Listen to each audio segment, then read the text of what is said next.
All right. Hello, hello, hello. Here we are. We're back for another, a little too close. Back for another Therapeutic Thursday. Today's topic, in lieu, of course, of conversation between the Twitch chat, which does take priority.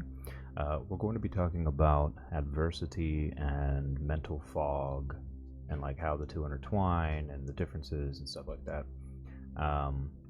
So I'm going to start off as per usual. My name is Schneider. I am a studying therapist. I have my undergrad degree in psychology, and I'll be getting my MFT in 2 to 3 years, which is marriage family therapy license. So I'm going to be going to college for that. Those are my aspirations. And sorry, the dog distracted me. And the purpose of this is not a actual like therapy session. I'm not diagnosing, I'm not assessing, I'm not giving like actual specific protocol to individuals necessarily. This is just sharing of stories, anecdotes, opinion slash science-based opinion, research-based opinion, and it's more meant for developing a community of people, raising mental health awareness, and just helping each other grow mentally, health-wise, all of those parameters. My brain's a little foggy right now. Go figure. But yeah, the overall goal is that I'm not doing these podcasty TED Talk types where I'm just like lecturing.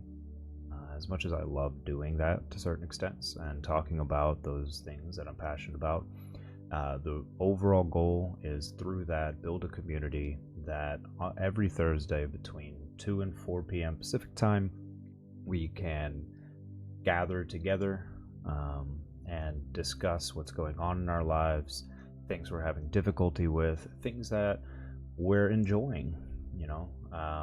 It's not just looking at the theoretical negative, but just talk about life, have discourse amongst the rest of the chat, have discourse with just me. It just depends on what your preference is. The structure in the future will be you can message on Twitch. That's where I will be streaming live. I post these on YouTube afterwards. You can also post on YouTube comments or personal DM, whether Twitch or YouTube. What's going on in your life, something you would like discussed, talked about, and then you get to also decide if you want it to just be me talking about it, or if you would like it to be more of a open forum discussion, let chat talk about it as well, give their connections to the stories, what maybe helped them out, and things like that. That is the end, well, maybe not end, but that is the future goal of this channel, or section of the channel. But yeah, so today we're going to talk about, like I said, adversity and mental fog. It kind of goes along the lines of what we talked about last session a little bit with like motivation. And Bronze had a great question about what happens in the middle of your goal or motivation whenever you experience mental fog. So I decided that's what we're going to talk about today. So again, I actually structured this one, so it should be more of a concise, although I am definitely but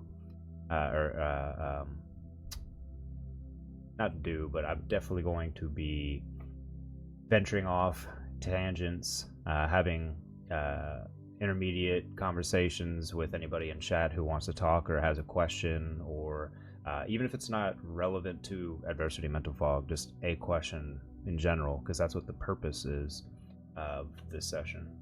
I will talk about that, discuss that, and then redirect to our overall conversation of the day.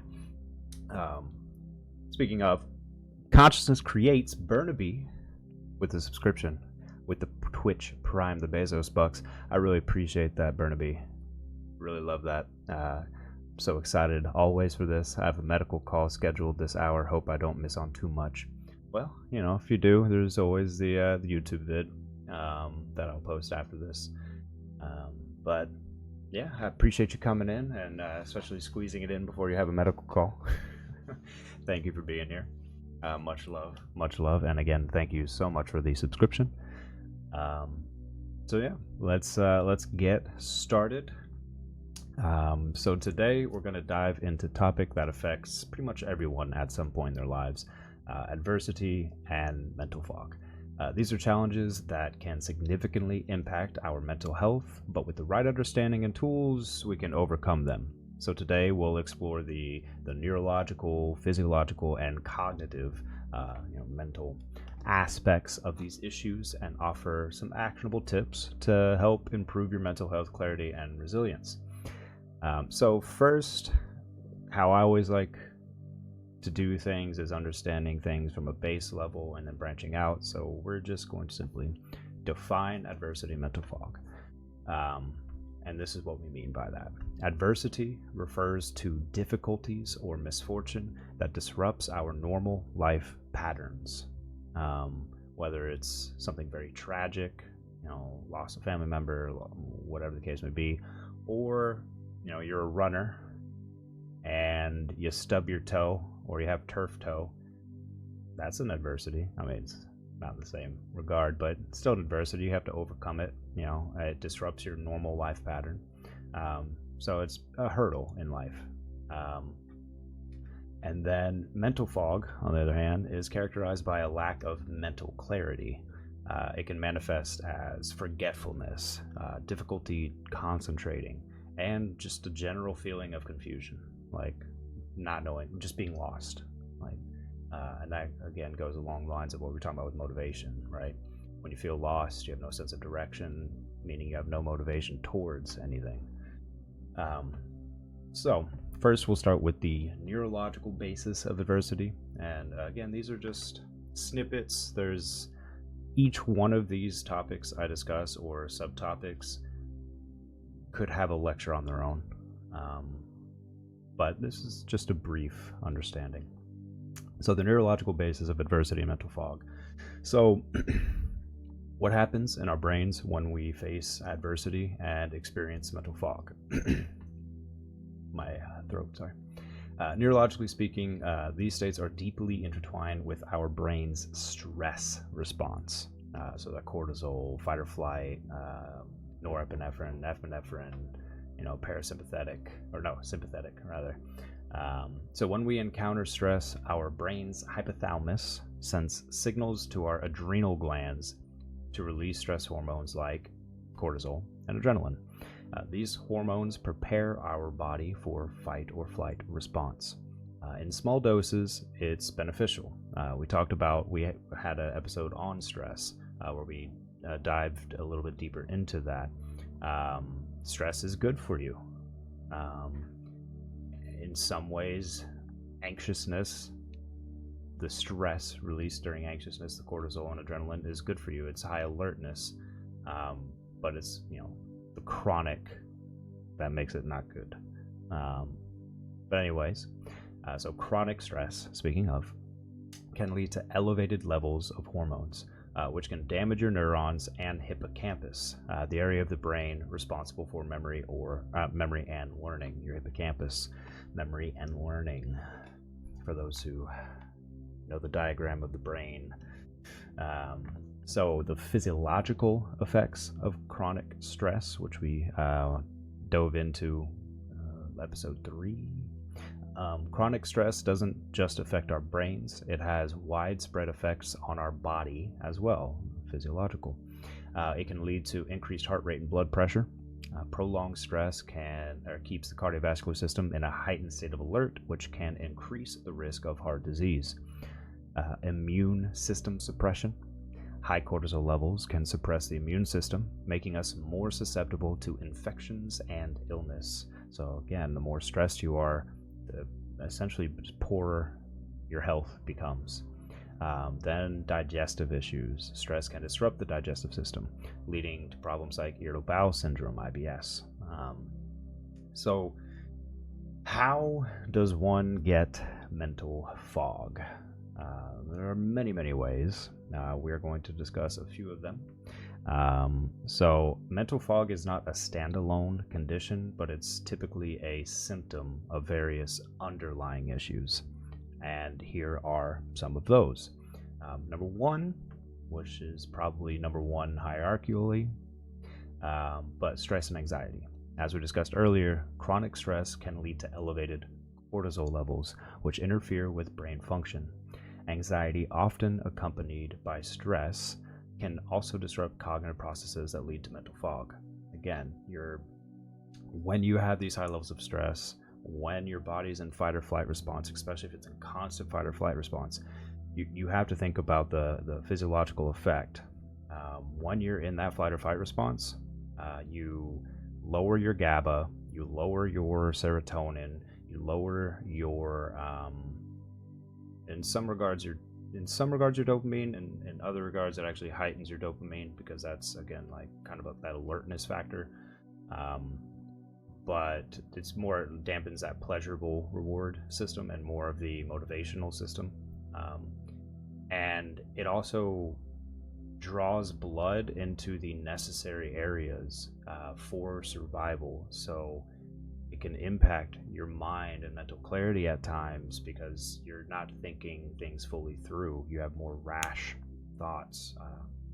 It also affects your digestive tract, because it's taking the blood flow and the oxygen and everything away from that, because at that moment of high stress, that's not a necessary requirement for survival. So when you have that in a prolonged way, it can really affect that. So in relation to the mental fog, again, it makes you not necessarily have the ability to, but it dampens your ability to fully think about things, get a full perspective of things, which is great in high stress survival situations. But outside of that, you ideally want to calm that down. So stress and anxiety, number one. Number two is poor sleep quality. Lack of sleep or poor sleep quality, because you can sleep 10 hours a day, but if the quality is crap, it's not helpful. Sidebar, there's many of those. Like alcohol, a lot of people will drink themselves to sleep, and then they'll sleep for 8 hours. Your quality of sleep is absolutely horrendous when your body is trying to expunge alcohol and the toxins. You are not getting restful sleep. You are sleeping, but it's not restful. So again, it's lack of sleep or poor quality of sleep. You need to figure out which one of those, if that's the case for you, if sleep is an issue, you got to figure out which one of those that is and why. Like me personally, I have both. I don't sleep enough, and when I do sleep, I don't have great quality of sleep. Potentially. I wake up like every 3 or 4 hours. So maybe in that 3 or 4 hour gap, I have good quality, but it's not prolonged, it's not sustained, and then it takes me an hour or two to go back to sleep. So I might get my 8 hours, but it gets broken up.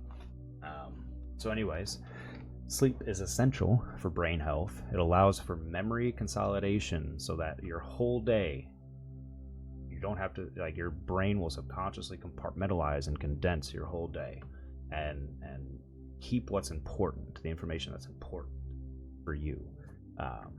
So it allows for memory consolidation and the removal of toxins. I think gray matter. I think it's gray matter, if I'm not mistaken. White matter, I think, is for your neurological communications, amongst other things. But I think gray matter is what you're like one of the main toxins you're getting rid of in your brain. I could be wrong on that though. Inefficient sleep can leave the brain feeling fatigued and foggy. We all went through school, and our parents or our teachers said, make sure you get a good night's rest so you can think clearly through the exam. There's a reason for that. So being tired, as we all have probably experienced, you feel fatigued, tired. Your brain gets foggy because you just don't have the energy, you don't have the resources to put forth heavy attention or focus on things. So that's number 2, poor sleep quality. Number 3, we've talked about a lot here. I'm a big advocate because it just makes sense for diet and nutrition. Our diet plays a crucial role in brain function. Diets in high sugar and processed foods can lead to inflammation and insulin resistance, both of which can impair cognitive function. Conversely, a diet lacking in essential nutrients like omega-3 fatty acids, vitamins, and minerals can contribute to mental fog. Our bodies need these vitamins and minerals, these nutrients, in order to create the neurochemicals that we need to fully facilitate our body. It's just simple as that. Your body will find ways to substitute, but you can't create something out of nothing most times, almost always. You need the chemical foundation, the nutritional foundation for your body to create the healthy balance of these neurochemicals, of these hormones. A lot of people try to go on this diet with low fat. Well, low fat diets, depending on the lowness of your fat intake, low fat diets lower your estrogen, progesterone. I don't know about progesterone, actually, I could be misspeaking, but definitely your estrogen and testosterone, because those two hormones require fats in order to be produced. And serotonin, again, is 95% created in your stomach. Serotonin is one of the biggest mood regulators we have, and norepinephrine and epinephrine suppressors that we have in our body. And if we have bad gut health, that tosses that out of the water. It makes it very hard for your body to keep up and maintain a homeostasis level of hormones and balance. So diet and nutrition, that's super important. So the first 3 are 3 things that I think most people would put together and maybe go down the list if they're in mental fog, like what's going on, what changed, what am I doing? Stress and anxiety. Are you stressed? Are you anxious? That could be the cause of your mental fog. And then if that's the case, why are you stressed? Why are you anxious? Is it because of poor sleep quality or your diet and nutrition? So those are the top 3 that I would say that are more or less in your control, that you can find ways to correct or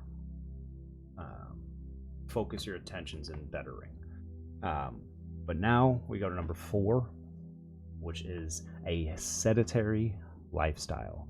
Physical activity promotes blood flow to the brain, which is essential for cognitive function.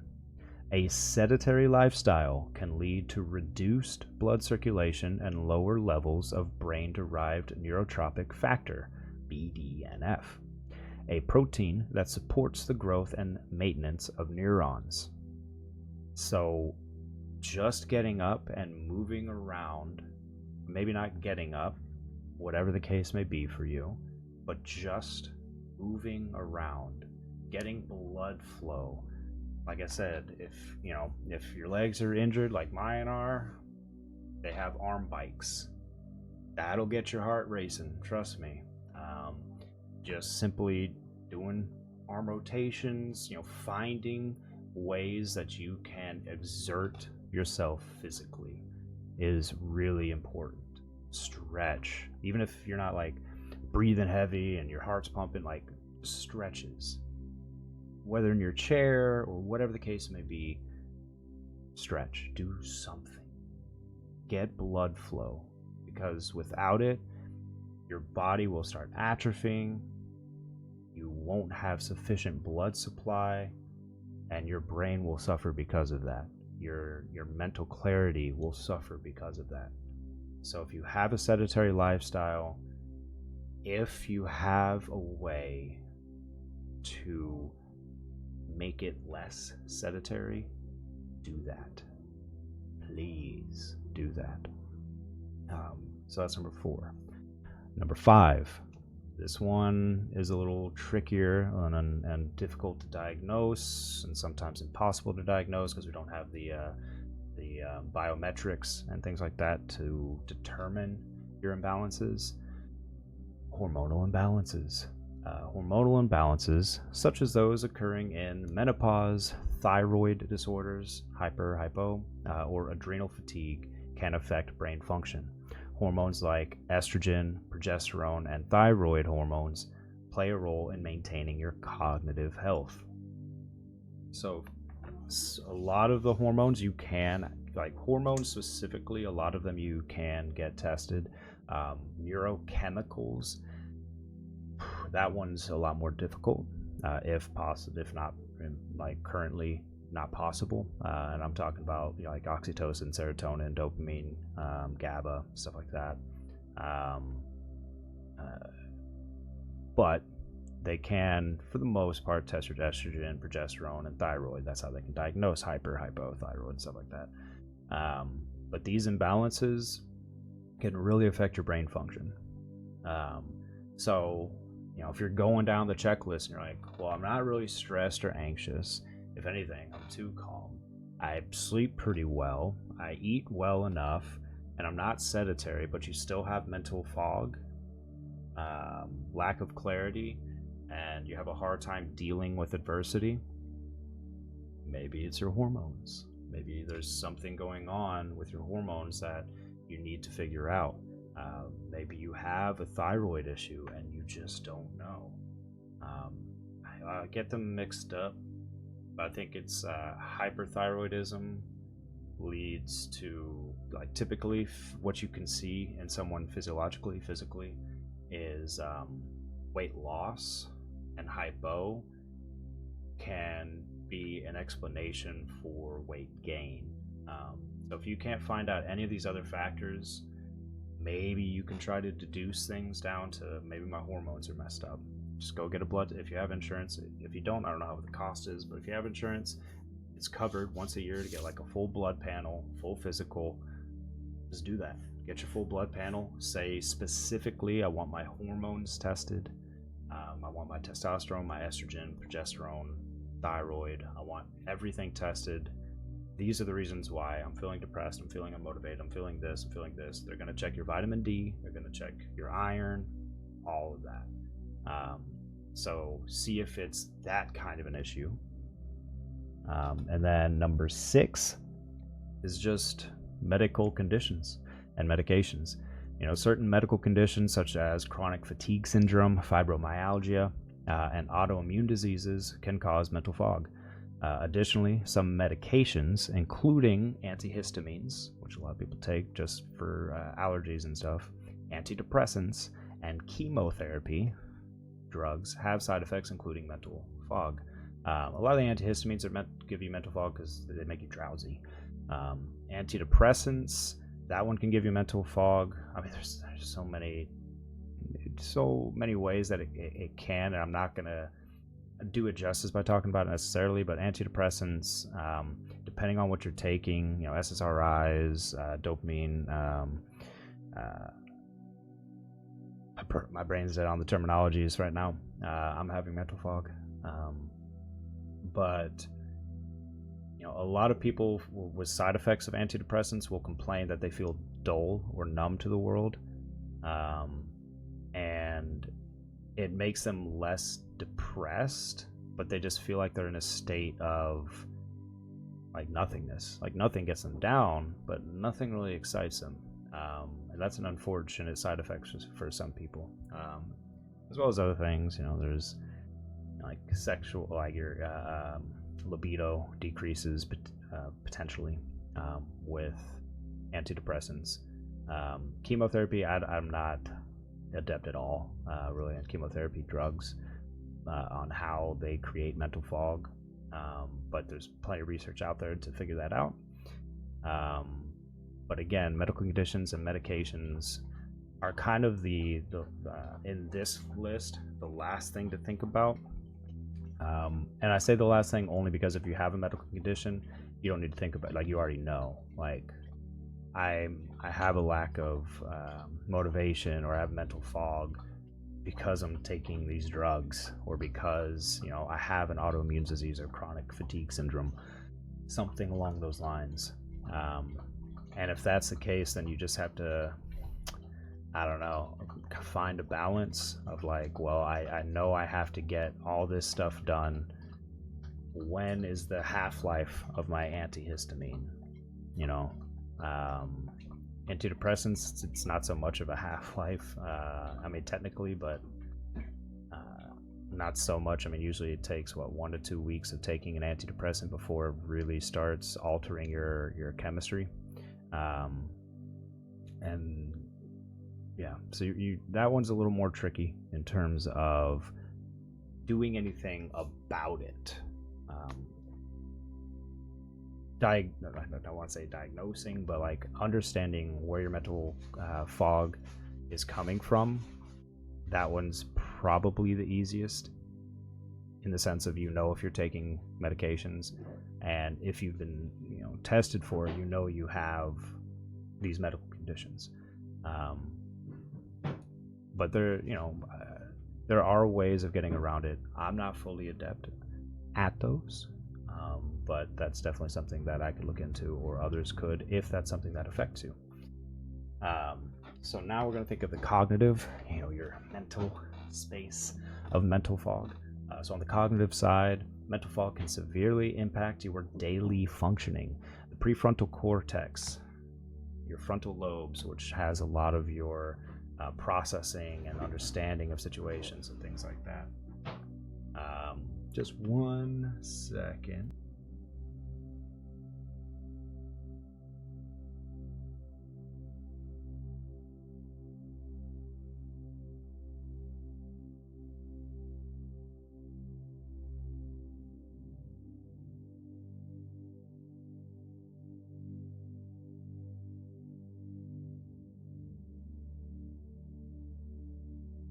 All right, sorry about that. So anyways, the cognitive side of mental fog can severely impact your daily function. The prefrontal cortex, which is responsible for your executive functionings, such as decision making, planning, problem solving, that's particularly affected by stress.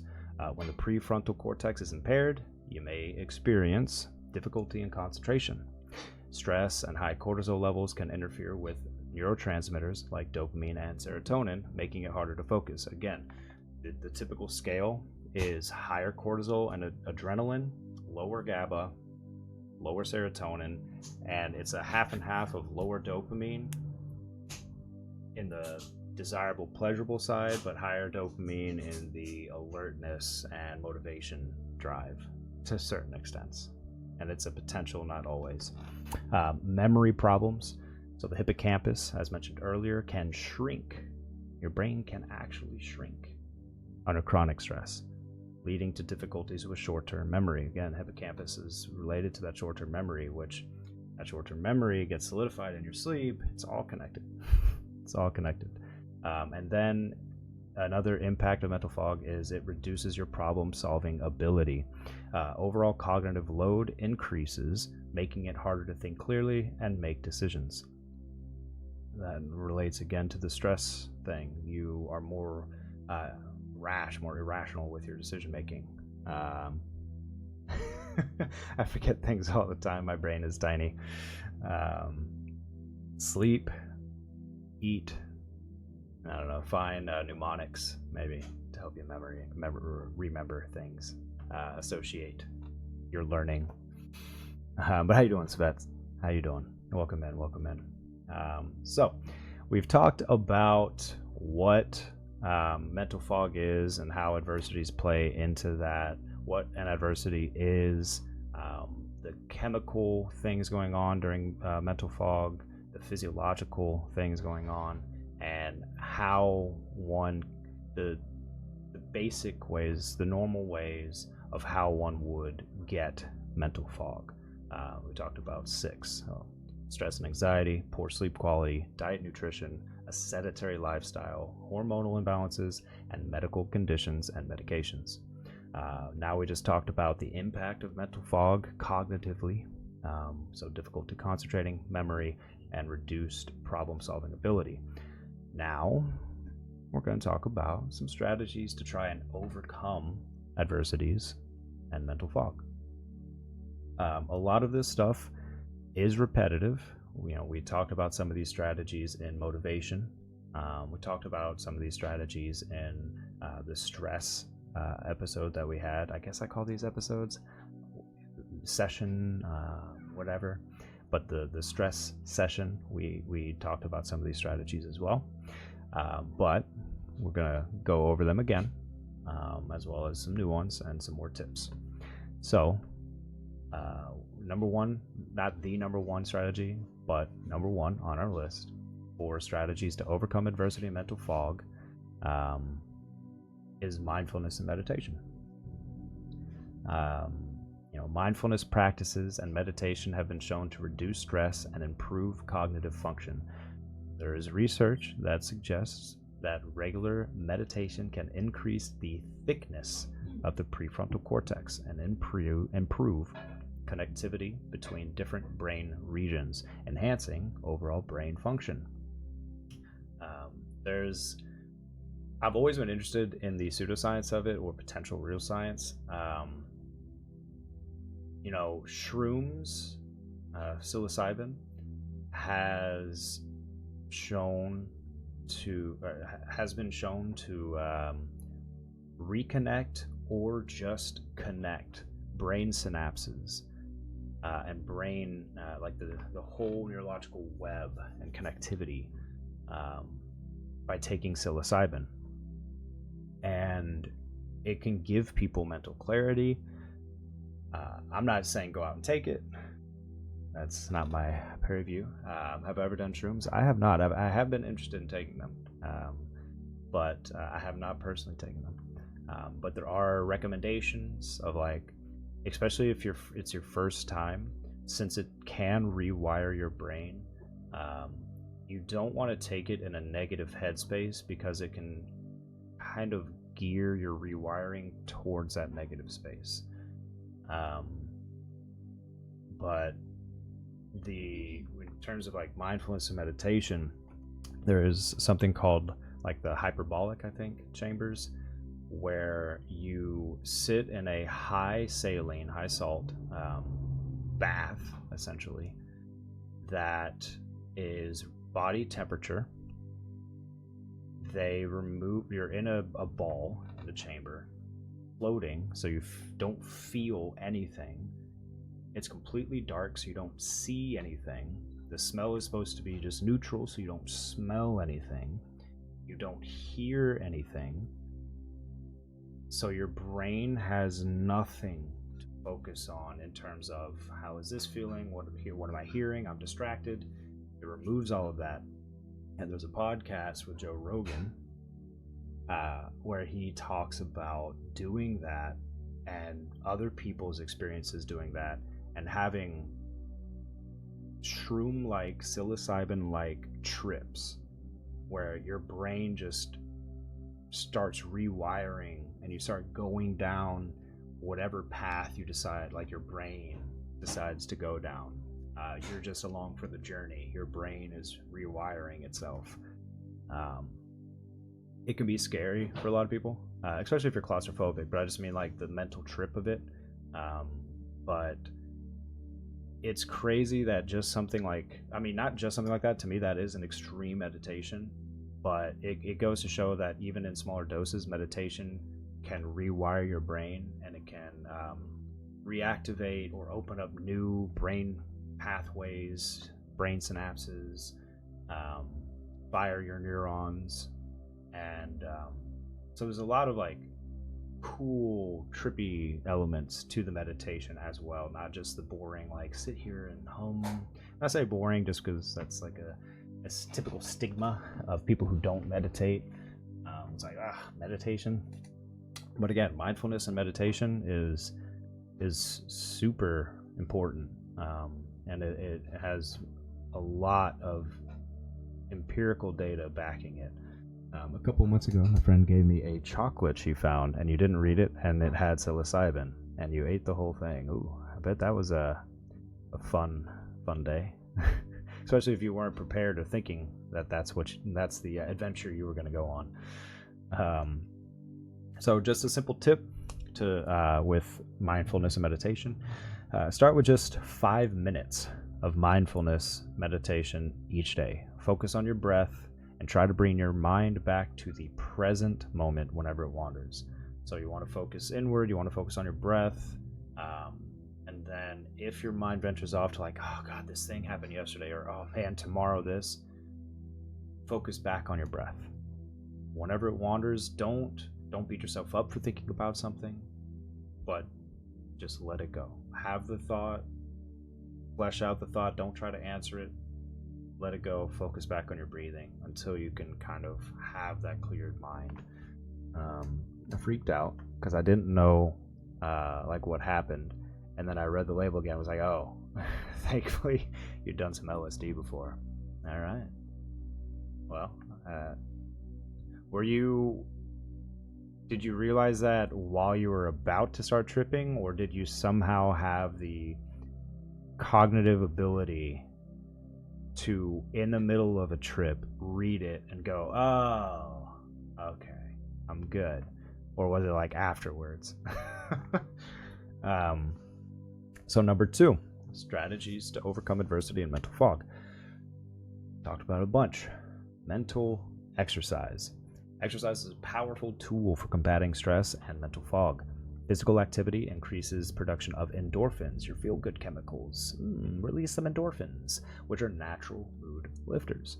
It also promotes neurogenesis, the growth of new neurons, particularly in the hippocampus, where we talked about like memory and stuff like that. And neurogenesis, the other thing with it is something called neuroplasticity. And new science has determined that your brains, like we always thought at 25 or whatever, your brain stops developing and blah, blah, blah. Your brain continues to develop and have neuroplasticity for as long as you introduce new challenges and adversity. And physical exercise is a form of it's a physical challenge. So introducing mental challenges, physical challenges to your brain helps in that neurogenesis, that neuroplasticity. So you can, even in your older age, grow new neurons and keep the neural link, neural connection between them with this physical exercise, mindfulness meditation, stuff like that. So I went home and I was playing League, and I noticed the colors were off, and I looked at my hand and noticed that the lines in my hand were moving, and I thought I was just losing it. But in the middle of it, I did reread the label. I think people think that when you trip, it's like alcohol, where you black out, but you remember everything. Yeah, I've heard that you remember your trips, like in full detail. I was more asking because I don't know when you're in the middle of a trip if you have the wherewithal to like dissect a situation. If you're not so far gone in the like trip that you're able to think clearly enough to be like, what's going on? Let me read this. Oh, I'm tripping. Okay, let me enjoy the trip. But yeah, I am interested in trying it. Maybe next time I go to Joshua Tree, we'll try it. So for physical exercise,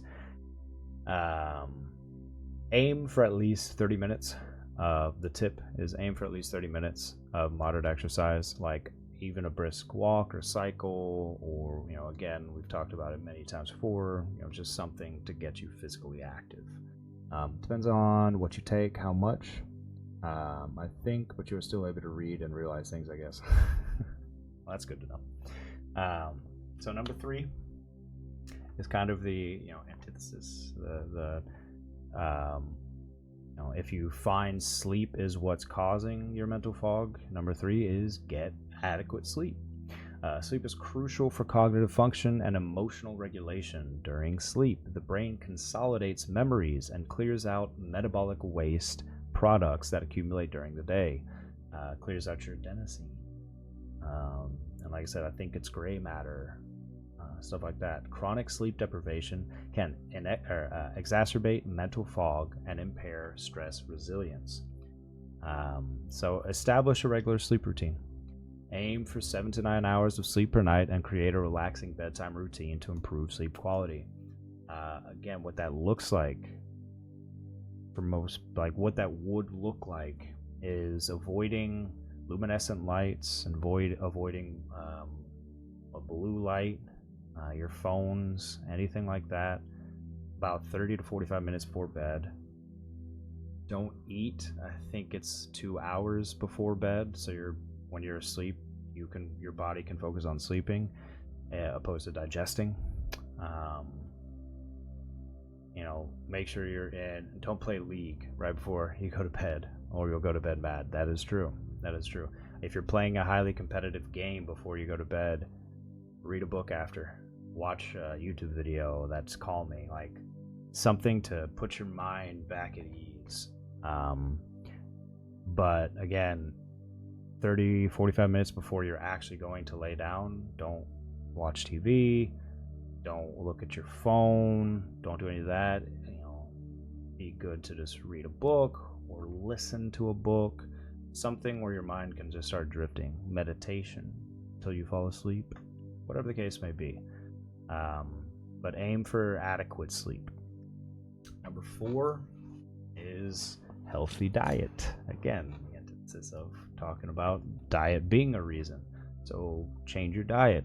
A balanced diet rich in omega fatty 3 acids, antioxidants, and vitamins can support your brain health.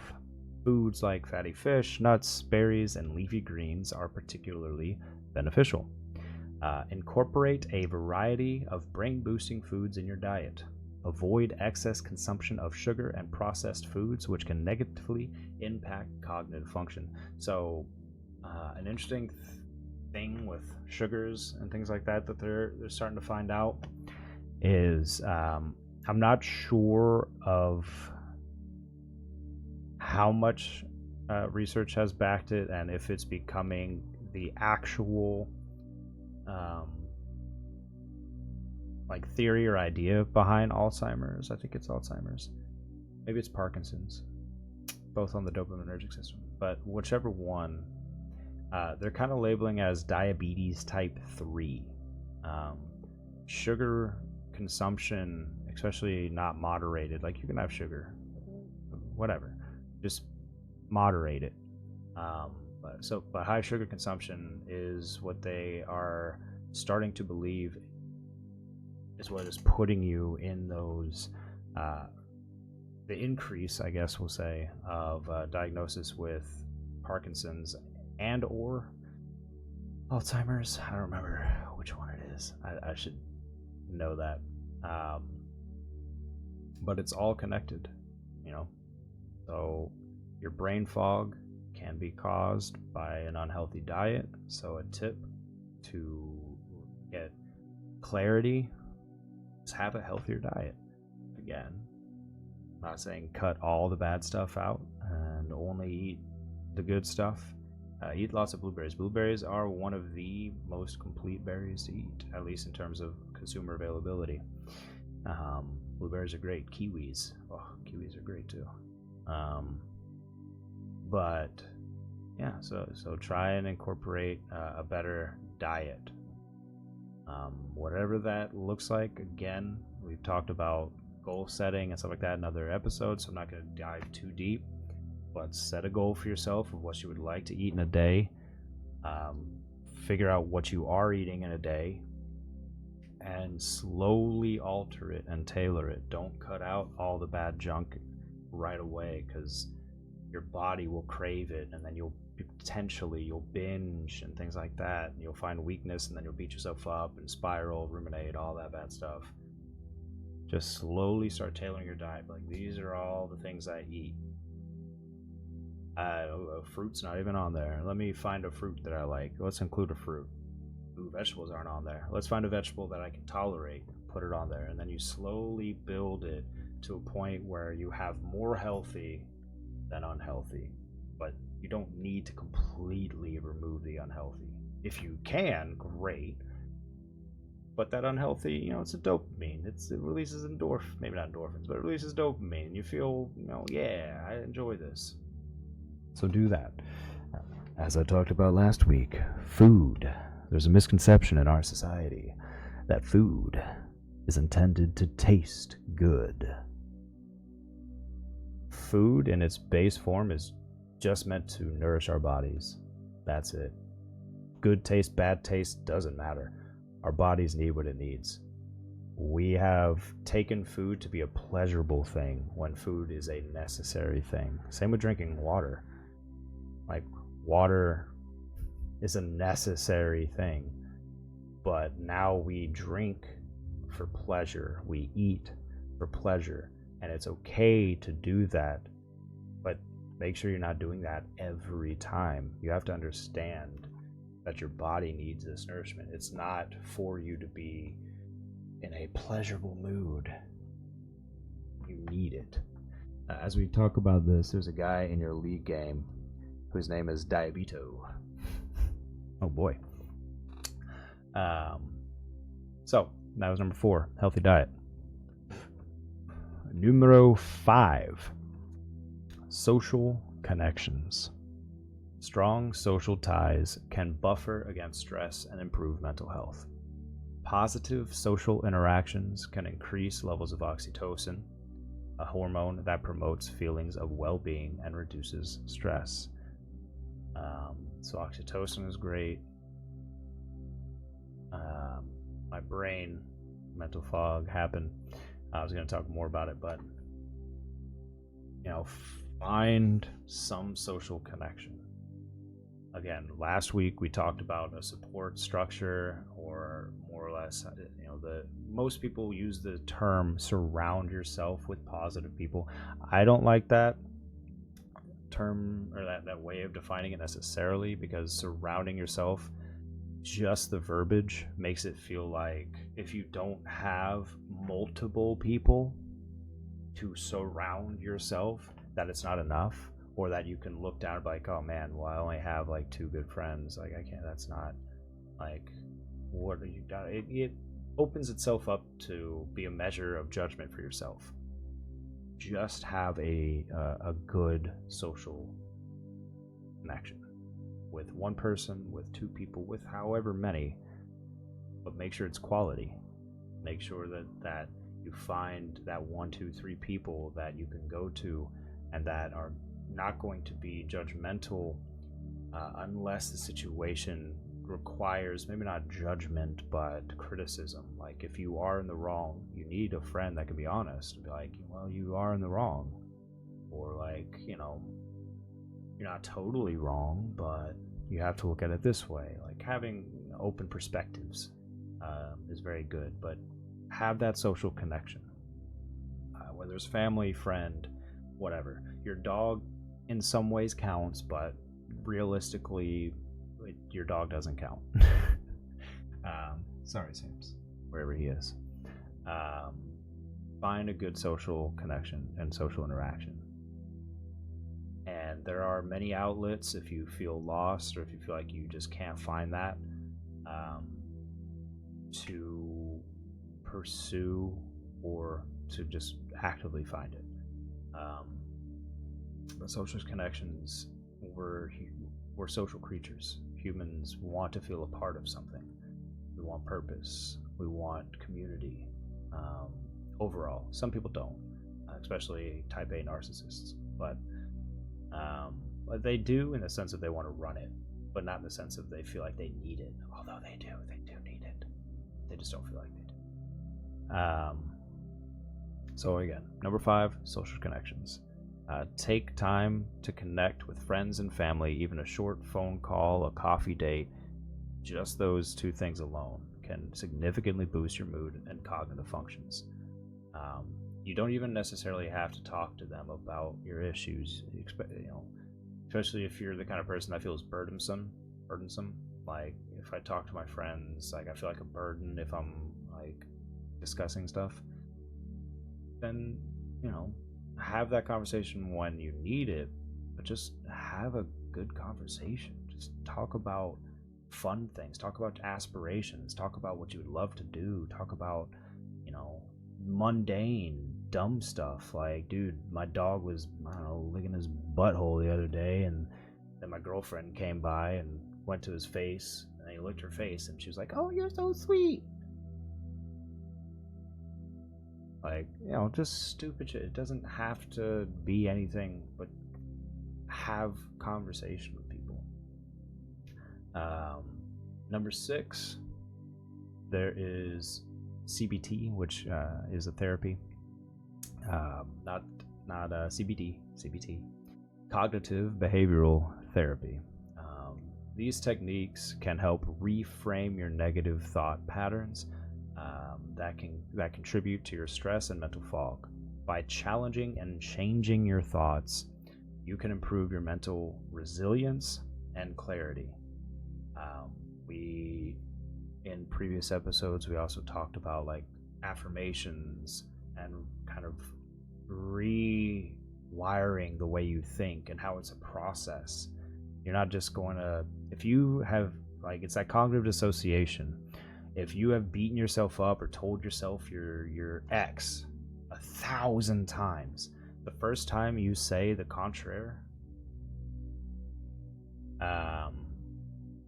you're not just going to be like, "Oh, I'm good. I have clarity now." No, it takes repetition. It takes creating a new cognitive dissonance, essentially, and it's all a process.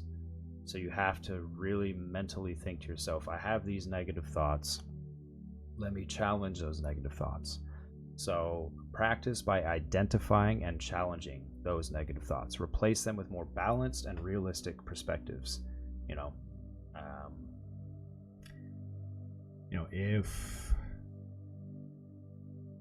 If I'm, I kind of used this reference last time, or like a couple episodes ago, but like if I'm applying for a job that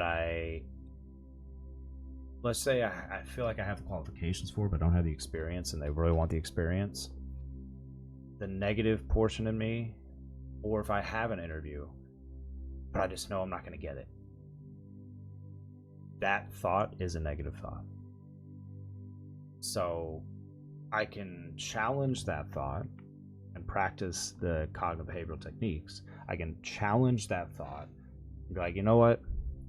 I might not have the experience, but I know who I am. I know I'm a quick learner. I excel in this. And you know what? These qualities can translate into this, and blah, blah, blah. Like, give yourself the opposite of what you're telling yourself negatively. Or if it's not the opposite, just make it more level. Because if you only have the negative thought and you don't combat that negative thought, you're just going to keep having those negative thoughts. So cognitive behavioral techniques is number 6, and that would be the final one that we're going to talk about here. So the 6 things we talked about for strategies to overcome adversity and mental fog. Number 1, mindfulness and meditation. Number 2, physical exercise. Number 3, adequate sleep. Number 4, a healthy diet. Number 5, social connections. And number 6, cognitive behavioral techniques, CBT. CBT technically means therapy, but the techniques. These aren't the only ways, but these are the general ways. And again, for the most part, you just have to think of them as the opposite of how you get the mental fog. Again, when we talked about how one gets it, number 1, stress and anxiety. Number 2, poor sleep quality. Number 3, diet, nutrition. Number 4 was sedentary lifestyle. So if you flip that, stress and anxiety, mindfulness and meditation, amongst the rest of this.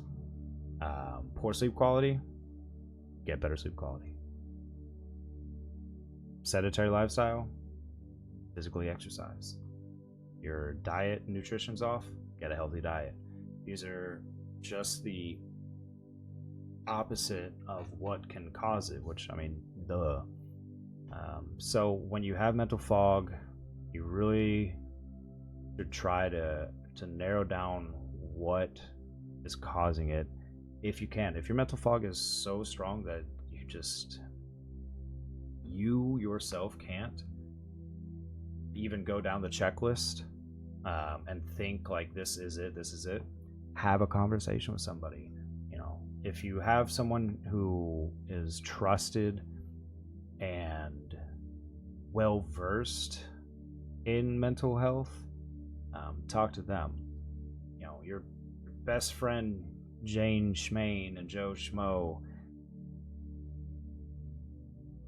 not saying you need necessarily the education in it, because some people just naturally have it, but you want to make sure the information you're getting from them is adequate, beneficial to you.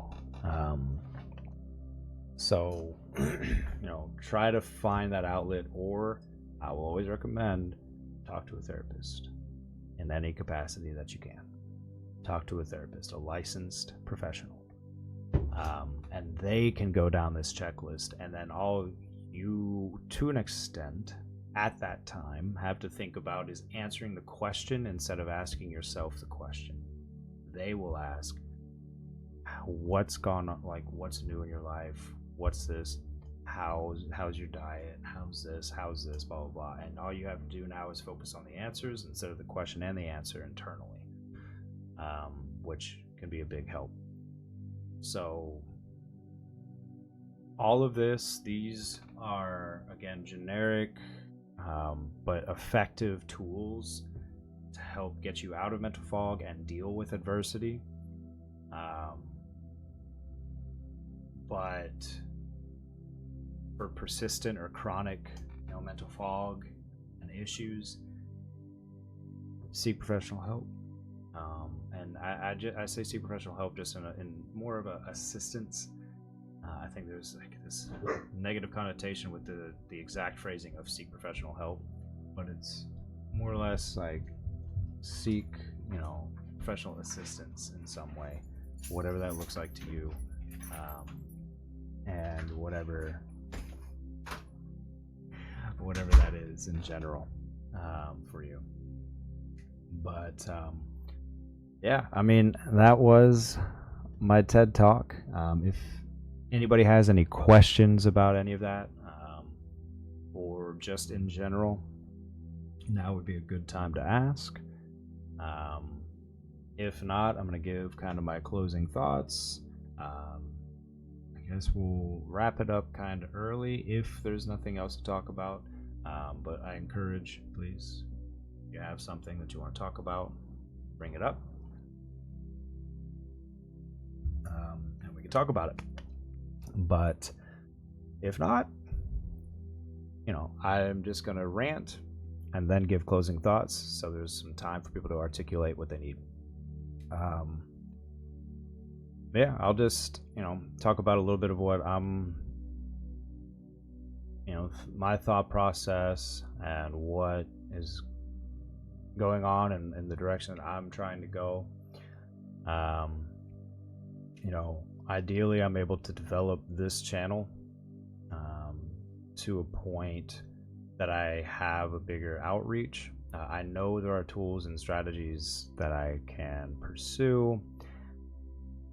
I'm not the best at doing them, which is an excuse, of course, but chicken or the egg. But if I could Like, I would gladly pay someone to deal with all of this post work, if I had the means. That's the I know I would get more theoretical traffic, and I don't care about the money per se, because the money would go straight back into helping people and this. But it requires the money to hire someone to do those things. I don't have the money, and my excuse is that I don't have the current ability. I have the capability, don't have the current ability to really do the things that I know would help this channel grow, like posting shorts, maybe a TikTok. I don't even have TikTok on my phone, but like TikTok,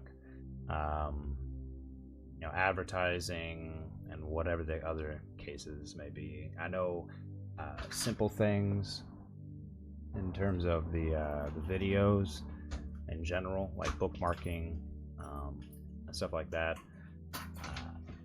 It's not stuff I'm adept at, but ideally in the future that is something that would happen. We would have bookmarks, so when people go back to the YouTube videos, they can just go to wherever they specifically want to talk about, or if there's a part they missed, type thing. But yeah, it looks like there's no added conversation at the moment. So I appreciate everyone who did come in and talked for however long, and the lurking. I appreciate that as well. We're going to wrap it up early, I guess. So thank everyone again. So in closing thoughts, overcoming adversity and mental fog is not an overnight process. It requires a multifaceted approach that addresses both your mind and body. By understanding the neurological, physiological, and cognitive aspects of these challenges, we can develop effective strategies to manage them. So again, thank you guys for joining me. My ending disclaimer, this is not, I'm not offering protocol for specific things. This isn't a therapy session. This is purely conversational. This is purely using research and other people's methods that they've talked about, or whatever the case may be, and me just further explaining them or just adding them to what I am talking about. If you do have any of these issues in a chronic or severe way, in a disorder type way, seek professional help. This is not a means to circumvent that, but this is meant to be a way to kind of alleviate and have people be able to talk freely amongst others who are maybe going through the same things as them or similar. Again, if on Twitch when it's live, if you join me, or in the YouTube comments, I encourage conversation. If there's anything that I misspoke about, please correct me. But if you do, correct me with evidence, with a journal, with a research paper, whatever the case may be. But if you correct me, I'm all for it. Just make sure it's credible, and I would love to read that article, that whatever, and figure that out myself. So feel free to critique, feel free to discuss, to add. If you have a topic that you would like me to talk about next or in the future, let me know. We'll talk about it. I'll do some research. And yeah. I think I pretty much summed it all up. I still should write out and rehearse like an actual professional closing thought and intro, but one day. So until next time, which is Thursday, 2 to 4 p.m. Pacific time. Thanks again. I have no idea what we'll talk about next week. but it'll be something. And I'm just rambling. So thanks again. Adios, and let's build this community together. Later.